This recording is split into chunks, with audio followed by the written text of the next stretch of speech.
이제 앉아 자리 정돈하면서 천국에 상급이 있다고 좀 들어왔다. 그래서 천국 가면은 좀 좋은 곳에 가는 천국 중에도 좋은 천국이 있고 좀 차등이 있는 천국이 있다. 이런 식으로 좀 들어왔는데 어떻게 생각하느냐? 이 질문이 되죠? 성경에 또 상급이 있다니 성경에 상급이라는 말의 표현이 있으니까 어떻게 생각하세요? 천국 가면 진짜 상급의 차이가 있을까? 내가 답을 자꾸 너무 해주면 좀 그러나? 천국에 상급의 차이가 있다고 생각하는 사람, 없다고 생각하는 사람.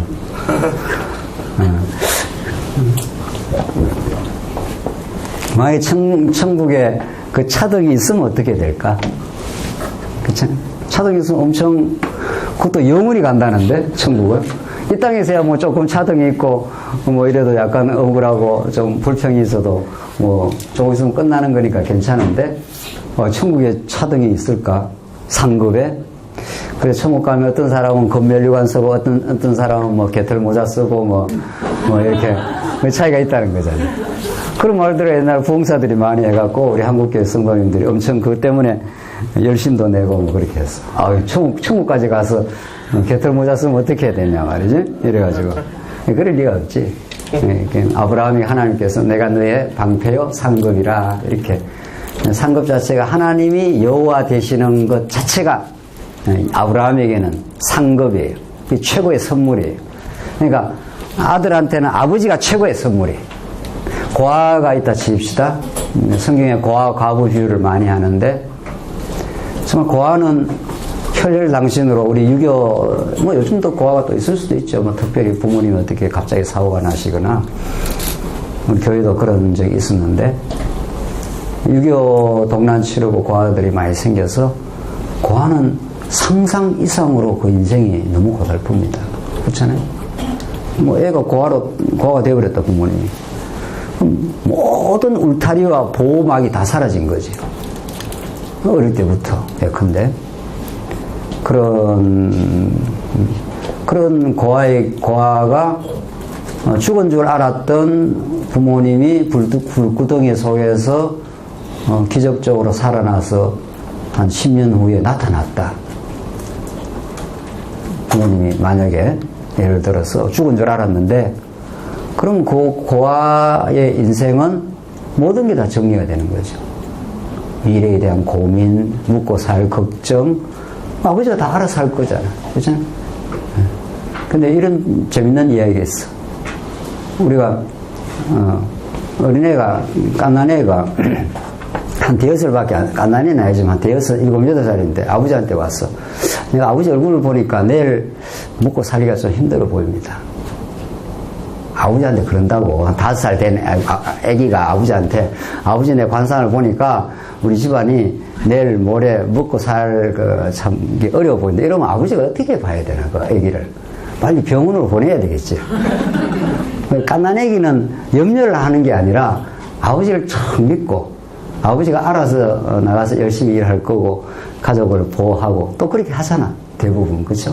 뭐 정신 나간 아버지가 아닌 다음에는. 그렇게 아버지가 상급이에요. 여호와 하나님이 우리의 상이셔요. 그래서 그 상의 차이가 있을 수 없죠. 그래서 우리 아이들이 한 집안에 아이가 여럿이 있어도 아버지 엄마는 그 아이가 다 사랑스럽습니다. 다 사랑스러울 뿐이지 그 아이한테 그 차등을 두지 않습니다. 사랑의 법칙에는. 그냥 표현이 좀 다를 수는 있어. 우리 집사님 표현이. 큰아들한테는 큰아들에 맞는 뭐 차를 좀 사줄 수도 있고, 갓난아기에는 갓난아기에 맞는 뭐 선물을, 장난감을 사줄 수 있는 그 표현의 차이가 좀 있을 뿐이지, 그 표현 속에 담긴 질은 똑같은 거예요. 그러니까 우리는 누구나 하나님의 자녀이고, 우리가 어떤 사회적인 처지에 있어도 당당한 하나님의 자녀로 사는 거죠. 그래서 우리 예수 믿는다는 게 이렇게 당당하고 놀라울 수가 없어요. 하나님 앞에서 가장 소중한 인생이 되었다고. 이렇게. 그리고 우리 친구들이, 청년들이 예수를 잘 믿게 되면은, 하나님 앞에 나는 최고로 소중한 인생이 되었다고. 내가 사회적으로 혹은 학력적으로 그런 게 인생에 문제가 되질 않아요. 세상에서는 좀 그게 어려움이 되는지는 몰라도 본질적으로 그렇게 여러분들 신앙생활 잘 하길 바라죠. 또 다른 질문. 이번 강의 들으면서 혹시 질문이 있거나 오늘 우리 남산교회 우리 청년들이 아주 질문을 참 잘하네. 뭐라도 좋습니다. 그래서 질문 한번 하는 게 본인한테도 유익하고 우리 다른 친구들한테도 또 도움이 되니까 하시죠. 한도가 진짜 오늘 마지막 시간 여기까지 버티어준 것만 해도 놀라운 은혜인데 누구라도 질문하시죠. 크게 잘 인간은 그러면 이거랑 상관이 없는데 인간은 그러면 성악설이나 성성설이나 성전설로 가야 돼 아니면 그게 혼합되어 있는 어떻게 좋은 질문인데 태어난다고 봐야 돼? 네, 인간의 본질에 대한 질문. 인간이 성악설인지 선설인지 이런 거 이제 동양 철학에서 뭐 순자 같은 건 선악설이라 그러고 공자, 맹자 이런 입장은 거의 다 선설. 타고나면서 양지, 좋은 그걸 타고난다. 이런. 그 기독교는 그런 그 구분을 우리가 사용한다면 원래는 근본적으로 다르고 우리는 원래 하나님의 거룩한 하나님의 형상, 하나님의 아담이 원래는 하나님의 형상으로 거룩하게 지어졌는데 타락을 해서 죄인이 된 걸 뿐이죠. 그러나 그건 하나의 과정이었을 뿐이지 하나님의 거대한 섭리 속에는 예수로 말미암아 우리가 죄가 실제로는 죄인이었지만은 예수로 말미암아 그리스도의 피로 우리를 덧입혀서 하나님이 거룩한 존재라 이렇게 해준 거죠. 그러면 창세기에서 하나님의 형상대로 인간을 창조하였다 했는데 그 하나님의 형상 안에는 자유의지도 포함이 되는 건가요? 자유로운데 성경의 가르침에 따르면 아기가 어머니의 자궁 속에 있을 때 자유롭게 놀잖아. 자기 노는지 다 결혼을 안 해서 잘 모르는 것 같은데 아기가 엄마를 가지게 되면 우리 아기가 보니까 이렇게 엄마가 발을 톡톡 차더라고. 자유롭게 어머니의 그 자궁 속에서 움직여. 그런데 어디 안에서 움직이는 거고 어디에 연결이 돼 있나? 그 배꼽을 통해서 어머니가 먹는 것이 아기한테 그대로 간다는 거죠. 이 정도는 상식으로 알고 있는 거죠. 그러니까 그 아이가 자궁 안에서 자유롭게 그 양수 속에서 뭐 이렇게 움직인다는 거예요. 내가 전문적인 잘 모르겠는데 우리 의사 선생님 계시니까 잘 물어봐 나중에. 움직이는데 완전히 그 어머니의 그 영양과 그 생명에 연결이 돼 있어요. 그러니까 자유의지라는 게 철학에서 많이 썼는 건데 프리윌이라는 게 그게 하나님과 관계없이 자유롭다 이런 자유의지는 아니에요. 그건 철학에서 쓰는 말이고 우리는 자유롭되 하나님에게 붙들려 있는 자유예요. 사실은 하나님에게 종이 되는 게 가장 자유로워요. 사실은 어머니에게 붙들려 있는 그 뱃속에 있는 아이는 전혀 부자유를 안 느껴요. 마음대로 이렇게 다니지만은 어머니의 생명에 잘 연결이 되어 있는 자유함 이렇게 이해하는 게 맞죠. 그래서 지체의지라 이렇게 신학적으로 정리를 할 수 있어요. 이렇게 머리에 붙어 있는 그 손이 뭐 이렇게 불편함이 없어 움직이는데 근데 이게 머리에 이렇게 연결이 되어 있는 자유지. 그러니까 우리 하나님의 말씀을 자꾸 들으면은 말씀에 이끌려 사는 거고 말씀을 안 들으면 말씀에 자꾸 공급이 없으면 이제 욕망에 이끌려 사는 거지. 욕망에 이끌려 사니까 마음에 행복이 없지 뭐. 욕망이 많은 사람은 100만 원 버리면 200만 원, 1000만 원 버리면 2000만 원. 이게 자꾸 욕망이 많으니까 그 사람은 언제나 가난한 사람이에요. 어떤 사람이 부자인 줄 알아요? 지금으로 만족하는 사람. 가장 부자죠. 김기훈 목사는 늘 부자예요. 김기훈 목사 전데. 저는 언제나 부자예요. 언제나는 아니고 가끔 흔들릴 때는 있어. 약간 흔들릴 때는 있는데 어떤 경우에는 제가 큰 집을 갖고 있지는 않아요. 그렇다고 아주 가난하지도 않아. 그냥 아파트 보통 조그마한 아파트를 사는데 하나님 주신 삶으로 감사하니까 언제나 부자지 뭐. 부족함이 없어. 여호와는 나의 목자시니 내게 부족함이 없으리라다. 근데 가끔 흔들릴 때는 있어. 조금 부족할 있는데 그러니까 우리가 신앙을 가지게 되면은 정말 부유해요. 여러분 그런 이 신앙의 비밀과 기쁨이 있길 정말 바라는 거죠. 신앙은 위대한 거예요. 세상의 어떤 가르침보다도 신앙을 우리가 잘 가지면 정말 자기 삶에 하나님을 인정한다면 하나님 감사합니다. 뭐 다른 사람 부유한 사람 있으면 그 사람 부유해서 괜찮습니다. 또 가난한 사람 있으면 또 하나님께서 저분은 또 저렇게 인도해 가시겠죠. 이렇게 하고 자기 삶에 대해서 자존감이 가장 있게 되겠죠. 자, 그래서 자유의지를 하나님께 붙들려 있는 자유로운 의지라 이렇게 생각하는 게 정확한 이해입니다. 이제 더 아니 지금 우리 자매 머리를 이렇게 지금 더 질문이 있는 것 같아요, 그렇죠? 얼마든지 질문할 수 있는데 좀 더 해볼까? 또 질문이 더 있으면 해도 좋고. 근데 선악과를 따먹은 거는 그러면은 하나님 앞에 붙들려 있을 그 하에서 자유롭게 의지를 실현한다고 할 때 네. 그 자유의지와는 다른 맥락 아닌가요? 선악과를 따먹었을 때. 그거는 이제 아주 좋은 질문이고, 그걸 가지고 이제 토론을 하려면은 1시간 정도 토론을 해야 되는데 괜찮겠습니까? 지금부터? 네. 눈치를 보니까 그렇게 하면 좀 힘들다 이런 눈치 같아. 그거는 하나님이 그걸 알았을까 몰랐을까? 만약 하나님이 몰랐다면은 전지하지 않겠죠. 하나님 전지전능하신 분이니까. 하나님 막으려면 막을 수 있었을까 못 막았을까? 하나님 못 막는다면은 전능하지 않겠죠. 그럼 하나님께서 어떤 의미를 가지고 그걸 진행을 하셨을까? 굉장히 중요한 질문이고 또 당연히 우리 청년들이 할 수 있는 질문이기도 하죠.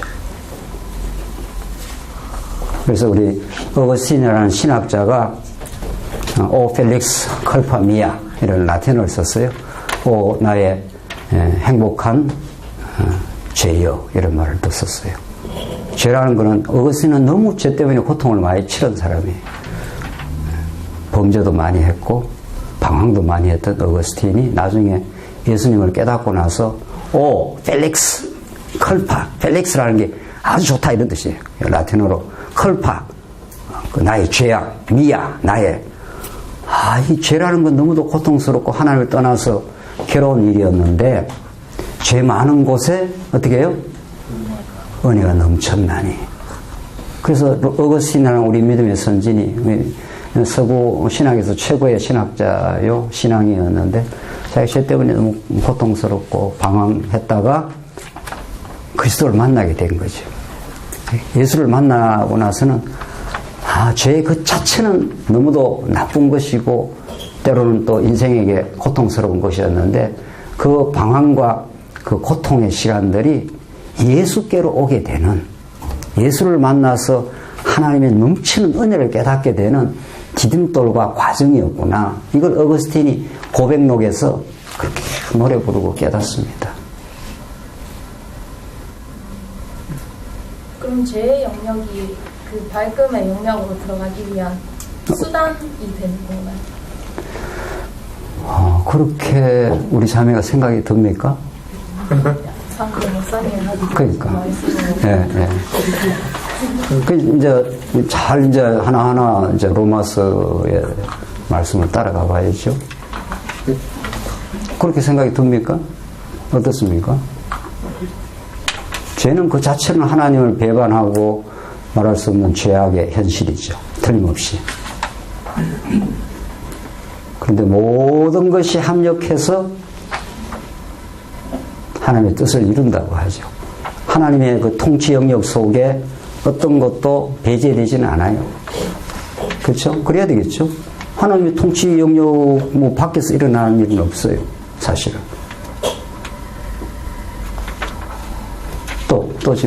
또 질문 혹은 그렇게 해석이 되는 거예요? 어떻게? 그 다음에 그러면 또 나오지 이제 또. 오케이 계속해요. 계속. 괜찮습니다. 그러면 그 우리가 뭐 선악과랑 그 선악과의 존재와 하나님의 존재를 얘기하는데 그럼 죄와 사탄은 하나님의 하위 개념인 건지 우리가 뭔가 자라오면서 들었던 건 너무 이국적으로. 그렇죠. 그게 뭔가 내가 죄를 지으면 이 죄를 뭔가 말로 꺼내면 안 될 것 같고 스스로 더 정지하게 되는 것 같은데 그 우리 사고 체계가 근데 그 죄의 영역을 그 하위 개념이 있고 수단으로 생각한다면 우리가 말을 더 자유롭게 내뱉고 더 생산적으로 갈 수 있지 않을까 이런 생각이 들어가지고. 그건 잘 정리를 해가 하나님의 통치 안에 있기는 확신은 있죠. 그리고 죄라는 것은 우리가 분명히 나쁜 거죠. 그 자체는. 아담 혹은 다윗이 범죄를 하고 나서 많이 웁니다. 실제로. 정말 괴로워도 하고. 그걸 다윗이 그 시편 51편에서 괴로워하고 통회하고 그 과정을 거치고 나서 정말 하나님의 의를 노래를 하게 되죠. 그래서 하나님의 주권 속에 하위 개념으로 있는 거죠. 무슨 하나님하고 사단 권세가 대등하지 않습니다. 절대로. 욥기를 보면은 하나님이 사단을 부릅니다. 너 가서 욥을 쳐라. 생명을 외에는 다 쳐도 좋다. 하나님의 결제가 떨어져서 사단이 움직입니다. 그러나 하나님과 사단이 무슨 대결하는 존재처럼 생각을 한다면 하나님이 우스운 존재가 되죠. 그 이원론이라 그러는데 그런 걸. 그는 일원론이기 때문에 다 하나님의 통치 속에 하나님의 주권과 그 영광을 드러내기 위해서 바로가 내가 바로 너를 세웠나니 내 이름을 만방에 드러내기 위해서 세웠다. 이렇게 로마서에서 말씀합니다. 그 바로라는 것은 이스라엘 백성을 굉장히 괴롭힌 존재죠. 400년 동안. 그렇죠? 그런데 더 크게 보면은 괴롭혀서 이스라엘 백성들을 붙들어 놨기 때문에 뭐가 또 일어났는 겁니까? 6월절 어린 양으로 말미암아 예수 그리스도의 피로 말미암아 해방이 일어났으니까. 그러니까 이스라엘 백성을 괴롭히긴 했지만 그 모든 것들이 합력해서 이스라엘 백성들에게 누구를 깨닫게 하는 도구가 됐습니까? 하나님을 깨닫게 하는, 하나님의 능력과 은혜를 깨닫게 하는. 그러면 이 또 나오죠, 이제 또. 오늘 끝까지 해야지, 뭐. 또. 괜찮아요. 아주 좋아요. 저는 다른 우리 친구들이 좀 괜찮으면 저는 계속 해보죠. 그럼 이 과정이 철학에서 말하는 정반합에 이르는 거로 볼 수 있는 거예요? 철학에서 정반합은 대등한기 정반합으로 간다는 거고, 성경은 그런 대등한기 이렇게 가는 게 아니고, 정이 있고 반이 있고 합이 나오는 게 해결식의 논리가 아니라, 하나님의 절대적인 주권 속에서 모든 걸 통치를 하시고 당신의 은혜와 영광이 드러내는 게 목적이죠. 네. 이게 이제 수평적 정반합은 아니고 하나님의 수직적인 전체적인 포괄적인 하나님의 주권 속에 있는 거죠.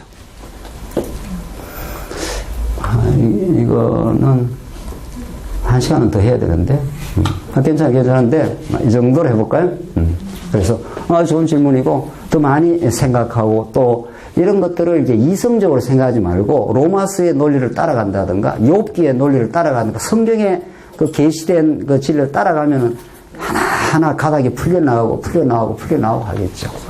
저는 엄청 많이 생각하고 이 문제 가지고 고민도 하고 토론 또 하십시오. 그 목사님께서 이제 대학교에서는 조금의 방황의 시절이 있다고 예, 있었습니다. 어떠한 계기로 다시 교회에 나오게 되고 그러면 이상적이나 감정적으로 뭔가 하나님의 그런 말씀이 자신에게 감동으로 다가왔을 때 그게 어떠한 계기가 있었는지 지금 결론적으로 말하면 하나님 전적인 은총이었고 하나님이 찾아오셔서 마음을 열어주신 거고 바울이 복음을 빌립보에 가서 전했을 때 하나님이 루디아의 마음을 열어 깨닫게 하셨다. 이런 마음의 문이 있습니다. 우리 형제한테 마음의 문이 있어요, 사실은. 하나님의 마음을 터치해주고 열어주셔야 말씀이 깨달아지는데, 결론적으로 말하면 성령께서 찾아오셔서 제가 방황하고 힘들었던, 답이 없어서 막 갈등했던 그런 시간을 거치고, 지푸라기로 잡는 심정으로 친구가 교회 가자 해서 목사님 만나서 한번 이야기 들어봐라. 이렇게 해서, 그럼 내가 따져보겠다. 이랬습니다. 그때는. 내가 그때 이제 소위 말해서 요즘 말하면 운동권인데, 제가 학교 다니면서 제가 운동권에 아주 깊숙이는 개입하지 않았지만은 선배들에 의해서 같이 갔습니다. 그 세상이 너무 불의해. 너무 강한 자, 권력 있는 자가 약한 자를 너무 그때 우리 유신 말기입니다. 유신 말기에. 그래서 뭔가 이 사회가 문제가 있는가 보다. 이렇게 하면서 고민하고 그래서 답이 없죠. 답이 없었는데 이제 교회를 가보자 해서 그러니까 목사님을 만나서 엄청 따졌습니다. 하나님이 살아 계시다면 하나님이 세상을 좀 공평하게 만들어야지 왜 이 권력 있고 힘 있는 자들이 이렇게 세도를 부리고 약하고 어려운 사람들이 이렇게 짓밟히고, 그때 전태일 열사가 막 그때 분신 자살하고 막, 제가 대학원 다닐 때 막 제가 직접 신나를 뒤집어 쓰고 막 그 아크로폴리스에서 막 떨어지는 걸 봤어요. 너무 뭐 놀랬잖아요. 막 그때 막 그 열사들이 막 뒤집어 쓰고 막 죽고 막 이럴 때예요. 내가 그걸 직접 봤어요. 나는 그 학교에 올라가고 있는데 확 민주주의 만세 하면서 막 신나를 확 뒤집어 쓰더만 불을 확 끄니까 막 불덩이가 돼버렸어. 그래서 거기서 막 휘 떨어지는 그 현장을 봤어요. 그러니까 막 와 하면서 말이에요. 그때 그런 시절이에요. 그래서 이건 뭐야 도대체. 하나님이 정말 이게 살아계시는 거지? 이런 그 고민들. 그래서 목사님한테 많이 따졌습니다. 그 목사님 아주 힘들어 했습니다. 목사님. 이걸 내가 질문이 되고 고민이 되어서 하나님이 잘 안 믿어지는데 이 문제를 풀어주면 내가 믿겠습니다. 이러니까 뭐라고 그런 줄 알아요? 목사님이 저한테? 믿으면 그 문제가 해결된다 그러더라고요. 뭘 이 문제를 좀 해결해 주면 내가 믿겠다고 이러니까 무조건 믿으래. 그럼 내가 잘 안 믿어져서 목사님한테 지금 따지는 거 아니냐고 좀 가르쳐 달라고 지금 선악과 문제 묻듯이 그렇잖아요. 그래서 자꾸 내가 물으니까 내가 목사님 모른다 그러든지 뭐 이래 해야 되는지 자꾸 그냥 믿으래. 근데 내가 지금 잘 안 믿어져서 목사님 찾아왔지 않습니까? 이런 게 지금 잘 해결이 안 돼서 지금 정말 믿고 싶긴 한데 잘 해결이 안 됩니다. 이러니까 자꾸 그래서 더 이상 물으면 좀 곤란할 것 같아서 근데 며칠 지나고 그 목사님이 많이 기도를 해준다고 그랬어요. 그래서 자다 일어나고 진짜 하나님이 살아 계시야 이게 되겠다고 싶고 하나님 내가 지금은 다 해결할 수 없지만 하나님께서 역사를 지배하시는 분으로 자다 일어나서 기도를 하게 됐습니다. 생전 처음으로 하나님 내가 너무 답이 없고 세상이 불의해 보이고 그런데 하나님이 살아계시면은 이 답을 말씀을 통해 주십시오. 이렇게 해서 그때 약간의 마음의 평화를 얻고 그 후에 이제 하나님의 말씀을 점점 이렇게 배우게 됐습니다. 지금 자매가 질문하는 모든 질문들 이런 것들을 하나님께서 자꾸 열어주셔서 지금까지 왔고 더 많이 또 하나님 깨닫기를 원하고 그래서 한 40년 세월을 30년 좀 훨씬 넘었는데 그 질문과 해답들을 성경에서 늘 찾아오게 되었고 또 여러분들하고 이런 대화를 하고 있습니다. 그래서 그 이후로 마음의 평화를 얻었습니다. 그에 이렇게 모든 문제를 다 해결했다 하면 좀 그렇지만은 핵심적인 문제들은 성경에서 정리가 되었고 그 이후에도 삶에 여러 가지 연단은 있었지만 목적이 있는 연단. 이렇게 살아가는 게 삶에 정말 하나님을 깨달아간 가치구나. 이런 의미 있는 그 연단을 받게 됐죠. 아주 좋은데요, 질문이? 좀 더 하면 좋겠는데, 자, 이제 마지막 좀 정리를 해야 될 것 같아서, 또, 한 부분만 더 질문이 있고, 이제 정리를 하죠. 전쟁 청소대 관계 있는지 물어봤죠. 어떤지? 천국. 네. 근데 말씀 않는 자는 천국에 갈 수 있고 말씀 모르는 자는 천국 못 가느니라고 그랬는데 그럼 모르는 자는 어떻게 되나요? 말씀을 아는 자는 천국 간다. 이런 성경의 표현은 없어 보이고 하나님이 사랑하시고 택하신 자를 하나님께서 천국으로 인도하신다 이렇게 돼 있죠. 너희가 나를 택한 게 아니라 내가 너희를 택했다 이러니까 성경을 무슨 이론적으로 알아야 천국 간다 이런 건 아니고 예수님 옆에 있었던 현장에서 예수님 돌아가시기 전에 직접 그 현장에 있었던 강도는 성경을 이렇게 우리처럼 이렇게 자세히 아는 건 아니에요. 너가 오늘 나와 함께 낙원에 있으리라. 이렇게 해서 구원이라는 건 하나님 절대적인 주권과 은혜로 되는 것이지 내가 무슨 하나님을 많이 이렇게 말씀을 많이 깨달아서 천국 가고 모르면 천국 못 가고 이런 건 아니에요. 그냥 우리 모두는 하나님의 은혜로 하나님의 자녀가 되었고 또 살아가는 동안 하나님께서 말씀을 자꾸 깨닫게 하시는 건 너무 감사한 일이죠. 그러니까 그런 염려는 안 해도 됩니다. 내가 뭘 많이 알아야 내 편에서 뭘 해야 천국 가는 게 아니고 하나님 편에서 우리를 택해 주신 겁니다. 그죠? 그러니까 그에 대해서 염려할 필요가 없는 거죠. 하나님의 은혜 속에 우리 살고 있는 거니까.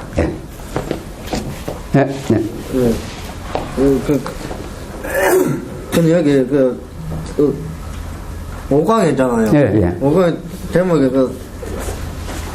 사복음서가 되는데 마태복음하고 마가복음하고 누가복음하고 요한복음하고 네. 이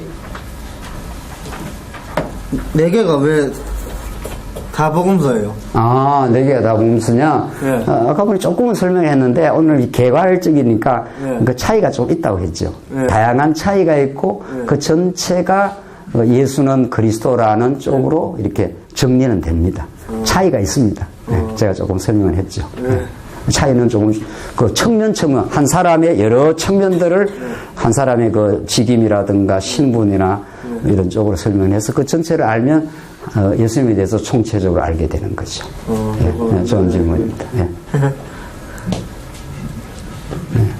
또 다른 질문 있습니까? 네.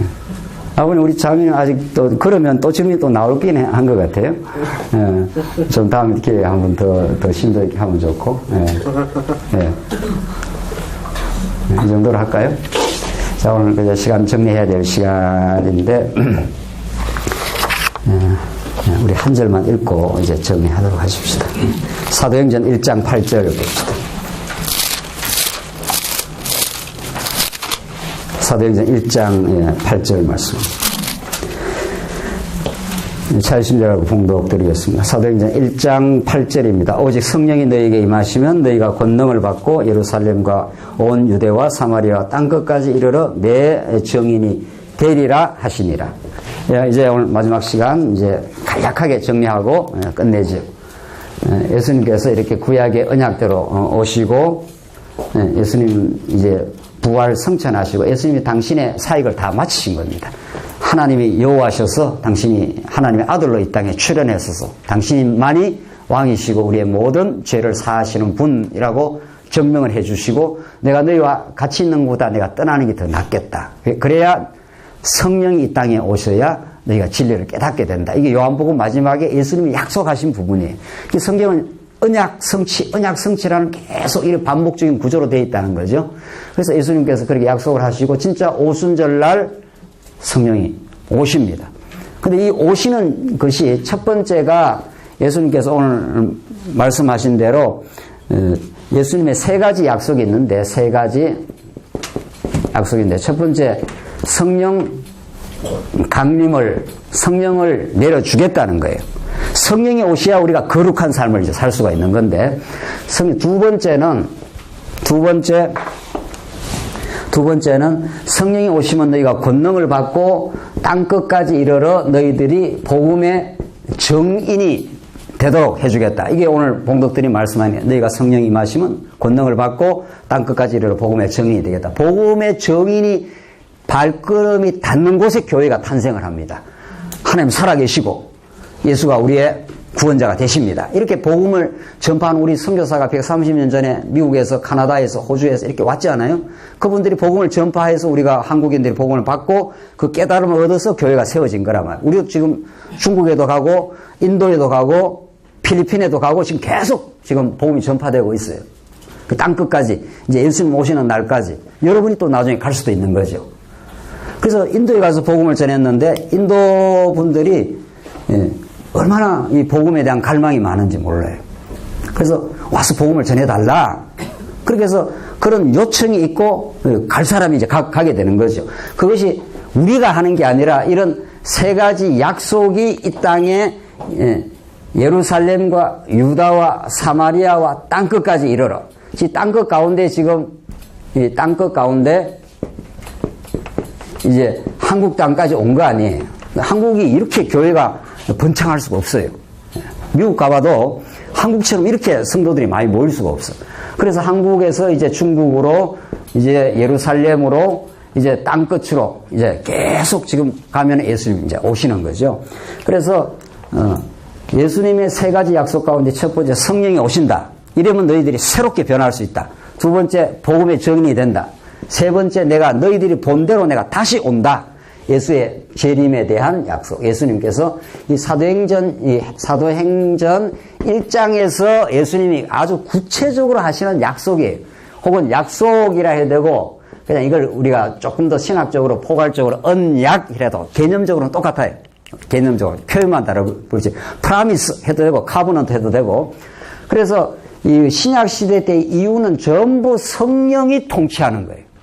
예수님이 오셨고 예수님이 보내주는 성령이 교회를 설립하고 교회를 양육하고 교회를 지금도 말씀으로 자꾸 무장을 시켜서 잘 싸워 마지막에 예수님이 다시 오시면 이제 재림 다시 오셔요.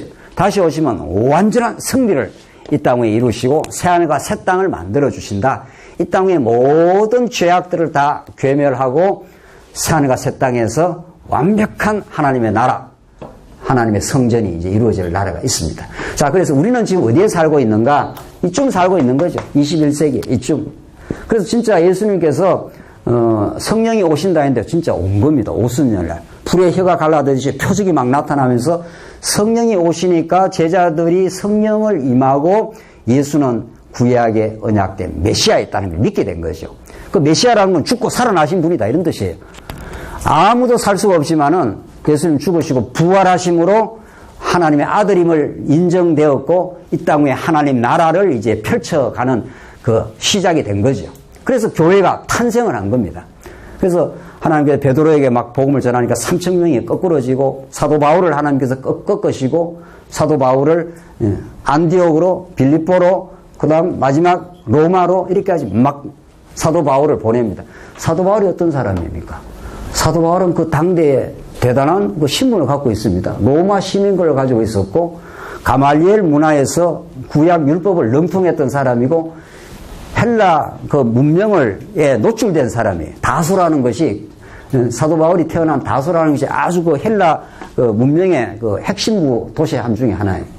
그래서 사도 바울은 상당히 그 세상적으로 많은 것을 가지고 있었지만은 예수를 만나고 나서 이게 아무것도 아니구나. 분토와 같은 거구나. 이렇게 해서 예수 아는 지식에 다 이렇게 끌려 들어가 버렸어. 여러분들이 뭐 세상에 공부하고 이런 게 불편하다는 뜻은 아니에요. 예수 그리스도를 알고 나면 그 예수를 아는 놀라운 그 지식 안으로 다 밑거름이 되는 거예요. 어떤 것도 우리가 예수를 아는 고상한 지식을 위해서 불필요한 건 하나도 없어요. 그러니까 우리 예수 믿는 사람이 완벽하게 하나님의 뜻을 뜻안에서 의미있게 모든 걸 느끼는 거죠. 여러분이 또 학교에서 공부하는 거, 직장 생활하는 거, 때로는 친구들과 어려움이 있는 거, 뭐 이런저런 모든 것들이 다 합력이 됩니다. 아까 보니 우리 자매가 질문했던 모든 우리의 어리석음까지도 모든 게 밑거름이 되어가지고 포도나무에서 열매가 맺히는 하나님이 우리에게 불필요한 사건이 하나도 없어요. 네. 그렇게 하나님께서 인도를 해 가신다. 이게 하나님께서 지금 성령이 강림한 목적과 이유예요. 성령이 오셔야 복음을 증거하는 정인이 돼요. 마터를 하는 정인이라는 게 우리말 번역을 정인이라고 했는데 실제 원어를 보면 순교자예요. 복음 증거하고 죽는 사람들이에요. 꼭 뭐 우리가 육신이 죽는다는 뜻보다도 십자가에 우리는 못 박힌 사람들이고 옛사람이 죽고 우리는 새 사람으로 태어난 사람들. 가치관이 완전히 바뀐 사람들. 이런 사람이에요. 그러니까 사도 바울은 그냥 사내들의 공의의 그 종교 지도자층에 있으면 먹고 사는데 아무 문제가 없어. 그냥 그 당시에 종교 기득권 세력이 그 당시 종교 사회니까 얼마나 편하게 살 수 있는 그런 신분과 여건을 가지고 있는 사람이에요. 그러나 바울이 예수를 만나고 나서 기꺼이 고난의 세계로 뛰어들고 그 고난을 기쁨으로 감사함으로 받아들인 인생 역전이 일어난 거죠. 그리고 그것을 행복하다고 기뻐하고 또 기뻐하라. 이렇게 바울이 로마 옥중에서 빌립보 성도들을 향해서 그렇게 놀라운 메시지를 전합니다. 내가 이 감옥에 있다고 너희들 염려할 거 하나도 없다. 이게 하나님의 영광이다. 에베소서에서 이렇게 말해요. 얼마나 사람이 행복하면 그럴 수 있을까? 그러니까 여러분과 제가 진짜 예수를 정말 제대로 이제 믿어가고 하나님의 은혜 가운데 믿어가면은 예수 믿는 것처럼 담대하고 참 행복이 없다고. 네. 세상 가치에 대해서 평가받을 이유가 없어요. 여러분 보고 잘났다, 못났다, 좋은 학교다, 나쁜 학교다, 그거 누가 만드는 거예요? 그 세상이 만든 기준들일 뿐이에요. 그런데 평가받을 이유가 없어요. 우리는 내 존재 자체로 하나님이 우리를 사랑해 주신 분, 내가 부족하고 못난 인생같이 보이지만 하나님은 나를 최고의 아들로 받아주신 분, 이런 게 복음이에요. 그래서 성령이 오시면 그렇게 위대한 그 복음의 사로잡히는 복음의 정인이 되는 거죠. 하나님 살아 계신다고. 내가 하나님을 봤다고. 하나님의 은혜 속에서 모든 게 정리가 되었다고. 정인이라는 게 목격자니까 있는 그대로 증거하는 사람이에요. 혀를 꼬부리지 아니하고 그대로 하나님의 살아계심과 그 은혜를 선포하는 자가 된 거죠. 그래서 베드로, 사도 바울같이 그 배경과 학력과 여러 가지 조건이 좋은 사람이 기꺼이 훌훌 털어버리고 고난의 선교 현장으로 뛰어들고 그것이 수많은 영혼들을 살리는 어떤 자기의 유익을 취하고 기득권을 누리는 것보다도 더 행복하고 값진 인생으로 하나님께서 그렇게 바울을 사용해버렸어요. 여러분들 그렇게 복음을 깨닫고 있는 처소에서 하나님을 인정하고 감사하고 이렇게 살아가면 꼭 우리가 해외와 선교를 안 한다 하더라도 지금 이대로 나는 감사하고 행복합니다. 이런 인생이 진짜 예수 믿는 인생이죠. 예수 믿는데 맨날 빌빌대 세상에서 부러워하고 말이죠. 예수 믿고 나니까 부러운 게 다 사라져 버렸어. 저한테는 그래요. 저한테 예수를 믿고 나니까 세상에 부러운 게 없어. 저보다도 훨씬 잘 살고 훨씬 똑똑하고 뭐 세상에 날고 기는 사람이 엄청 많은데 그런 사람들이고 나는 하나님께서 나는 절대적으로 사랑하시니까 예수 믿고 나서 제가 좀 불행한 가정에 태어났습니다.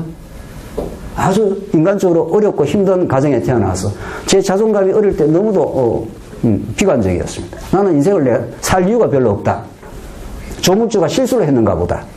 이런 아주 비관적인 그런 삶을 살았습니다. 근데 예수를 믿고 나서 하나님의 절대적인 사랑 속에 깨닫고 나니까 나라는 존재가 우주 가운데 너무도 소중하고 감사해. 내 과거에 불행했던 인생의 흔적들은 나를 예수를 만나게 하는 하나의 기름돌일 뿐이지. 그렇게 정말 믿어줬어요. 그 부러운 게 없어. 지금도 우리 아이는 뭐 좀 그렇고 그렇지만은 내한테는 가장 소중한 아이예요. 하나님께 주신 가정, 교회를 섬길 수 있는 찬스, 더 이상 뭐 부러울 게 뭐 있어요, 이 땅에. 그래서 가는 곳곳마다 예수가 우리의 진짜 소망이고 기쁨이라고. 그 예수를 제대로 알게 되면은 삶이 너무도 자존감이 있고 행복하다고. 누구하고 비교할 것도 없다고.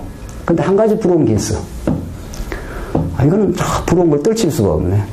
우리 집에 토끼 같은 딸내미가 하나 없어. 우리 이런 딸을 하나 키워봐야 되는데 이런 딸들을 하나 키우는데 아들밖에 없어 우리는. 그래서 내가 천국 가면 내가 꼭 따져보려고 그래. 하나님 이 딸을 한번 키워보면 이 기쁨을 한번 누려봐야 되는데 이 딸 바보들이 아버지가 많잖아. 딸 보면 너무 좋아하더라고. 근데 뭐 딸이 없으니까 딸을 키워봤어야지 뭐. 그냥 그거 꼭 한번 천국 가서 따져보려고 그래. 그런데 지금은 해결이 됐다는 거 아니에요. 지금은 해결이 됐어요. 내가 직접 낳은 딸은 없지만 우리 교회에 귀한 딸들 많으니까 말이죠. 부러운 게 없어. 세상에. 진짜 예수를 왜 믿냐고.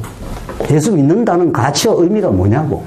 예수를 믿는데도 맨날 세상이 부러워. 맨날 돈 많은 사람, 뭐 힘 있는 사람 이런 것들이 부럽고 그 예수 안 믿는 거지. 그렇죠? 예수가 천하보다 귀한 보배라면서요. 질그릇 속에 우리 보배를 담겨주셨다고. 예수는 정말 영원한 천국과 영원한 생명과 우리의 사랑의 확정이라고. 그걸 확인하고 믿어졌다면은 세상에 부러울 게 없지. 두려울 것도 없지 뭐. 우리 예수는 그렇게 믿는 거라고. 그래서 성령 강림은 우리를 복음에 살게 하는 인생이 되게 한 거라고. 그래서 복음의 정의는 사도 바울처럼 꼭 해외 가서 복음 전파한다고만 복음 정의는 아니에요. 여러분의 주어진 삶 속에 학교 속에 뭐 직장 속에 그걸 하나님을 인정하는 삶. 있는 자리가 거룩한 예배의 처소라고. 이렇게 감사하고 섬기고 그렇게 살면 최고의 인생이에요. 하나님 그렇게 인도를 하시지. 뭐 대단히 무슨 우리를 대단한 존재로 만들어서 우리를 사용하는 것도 아니에요. 있는 그대가 최고예요. 그러면 예수님이 반드시 오셔요. 그래서 사도행전에서 구체적으로 예루살렘의 핍박을 하나님 일으키고 유다와 사마리아와 땅끝까지 사도 바울을 죄수의 몸이 되게 해서 로마까지 끌고 간다고. 바울이 로마까지 어떻게 가겠냐고 그 당시에. 그렇잖아요. 로마 제국이 다 도로를 만들어 놓고 모든 길은 로마로 만들어 놓고 바울이 로마 제국이 만들어 놓은 그 길을 타고 복음을 전파하게 돼. 이 오늘날 인터넷이니 이 문명이니 통신이 다 땅끝으로 복음을 전파하게 하는 도구들이에요. 사실은. 하나님이 그렇게 이 세상을 만들어 놓으시고 이 세상의 핵심인 복음이 얼마나 위대하고 예수가 우리의 생명이라는 걸 깨닫게 하는 그런 새로운 영혼들을 통해서 새롭게 교회를 세우시고 땅끝으로 복음을 전파하게 하시죠. 그래서 로마서, 고린도전후서, 갈라디아서, 에베소, 빌립보, 골로새 등등등등 수많은 서신들은 이렇게 세워진 복음의 정인들로 말미암아 세워진 교회를 강건하게 양육하고 무장시키고 투쟁케 하고 잘 싸워 승리하게 만드는 말씀들이에요. 그러니까 복음서에서 예수가 이런 분이다 하는 걸 사도 바울을 주로 통해서 물론 베드로도 사용했지만은 쭉 해설을 하고 있는 거예요. 뒤에 서신서들은 이런 예수가 우리의 소망입니다. 이분이 우리를 통치하고 계십니다. 이분이 우리 하나님 나라를 선물하십니다. 우리는 그런 교회 속에 살고 있고 우리는 지체들이고 우리 사랑하는 지체들입니다. 아까 우리 질문했지 않습니까? 교회 안에서 우리 지체들은 다 소중해요. 교회 안에서까지 어떤 사람 잘나고 못난 사람 없어요. 내가 그 이야기를 한번 해주지요. 우리 교회 한 성도님이 우리 아이가 장애인이에요. 장애인. 세상에서 장애인 같으면 아무 쓸모가 없잖아. 그렇죠? 그런데 그 부모한테는 가장 소중한 자녀예요. 교회는 쓸모를 따지는 공간이 아니에요. 사랑의 대상들이기 때문에 오히려 우리 그 아이가 좀 장애가 있기 때문에 그 딸들은 다 이렇게 건강해. 부모 마음이 어디에 어디에 더 가 있겠습니까? 이놈이 죽기 전까지 내가 살았으면. 이게 어려운 자녀를 둔 부모의 마음이라는 겁니다. 교회는 그런 곳이에요.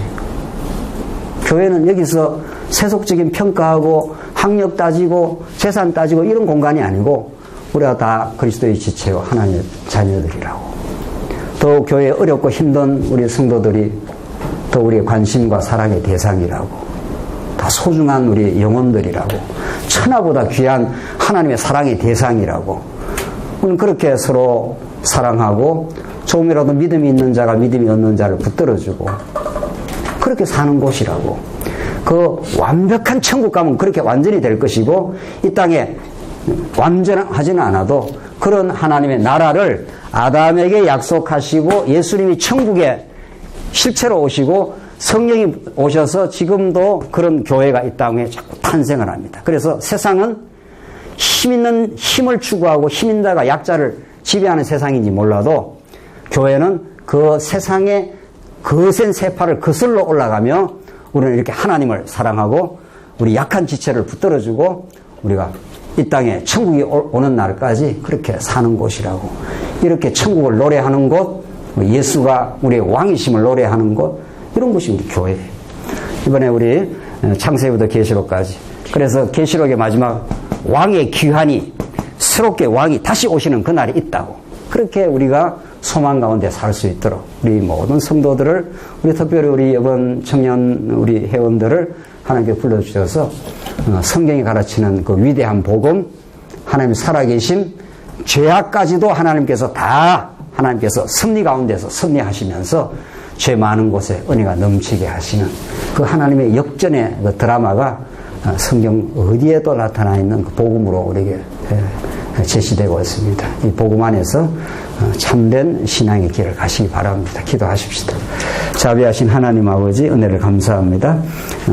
하나님 귀한 하나님의 복음을 나눌 시간 주셔서 참으로 감사합니다. 우리 남산교회 청년부들이 진리 안에서 잘 자랄 수 있도록 하나님께서 지켜주시고 우리 수고하는 목사님 또 다 곁에서 돌봐주는 우리 집사님들 또 우리 장로님들 함께 하셔서 정말 세상에 참 빛이 되는 우리 귀한 청년들 되게 하시옵소서.